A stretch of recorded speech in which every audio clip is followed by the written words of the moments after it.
Greetings and welcome to the November 2023 Visa Bulletin update. My name is Chad Graham with the law firm of Graham Adair. We've done something a little bit different this month, which I will describe once you hit that subscribe button so that you can be notified as we post new content. And if you want to help me feel really good about this video, hit that like button as well. So what we've done differently this month is create a chart showing the number of months of retrogression for each priority category over the past 15 months. What emerged was some interesting trend lines. In addition to that, I'll show you a chart on the overall increase in retrogression over the past 15 months. As you may remember, last month my partner Sam Adair walked through the highly anticipated October Visa Bulletin. The best news there was that USCIS would be honoring the dates for filing chart instead of the typical final action dates, which meant that a lot of categories were temporarily better than they normally would have been. However, all in all, the October Visa Bulletin was somewhat disappointing. We anticipated that all EB1 categories would either return to current or be off by a month or two, but EB1 India showed about 4 years of retrogression. If it had been based on the final action dates chart, it actually would have been about 6 years. The good news about November's Visa Bulletin is that USCIS is still going to be using the dates for filing chart, which helps maintain some of the forward movement from the October Visa Bulletin. The funny thing is that none of the dates moved. You heard that right? Not a single date moved. That has probably happened before, but it's pretty unusual.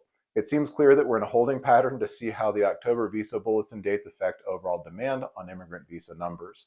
Since some of the categories moved considerably, there could be a surge in additional filings during this month of October, so seeing little movement in the November Visa Bulletin was to be expected. Okay, let's dive into the graphs.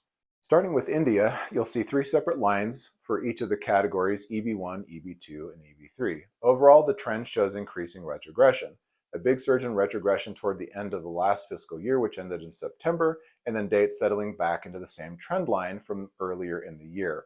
China is similar with the exception of EB3, which may be showing us a bit of a downward trend over the past 6 months, so that's definitely something to keep an eye on. Now looking at the rest of the world, EB1 is pretty much staying current. EB3 showed the huge increase in retrogression through the end of September, followed by the predictable drop at the beginning of the new fiscal year in October, although it stayed higher than we anticipated. EB2 may be starting a downward trend, so that is another one worth keeping an eye on. Now, the thing I really want you to pay attention to here is a chart that we've created showing all categories, all countries combined together so that you can see the total retrogression across all countries and categories. This can help us see what the overall trend looks like. There are clearly more and more people applying over the past 15 months, so we see a pretty strong upward trend going on.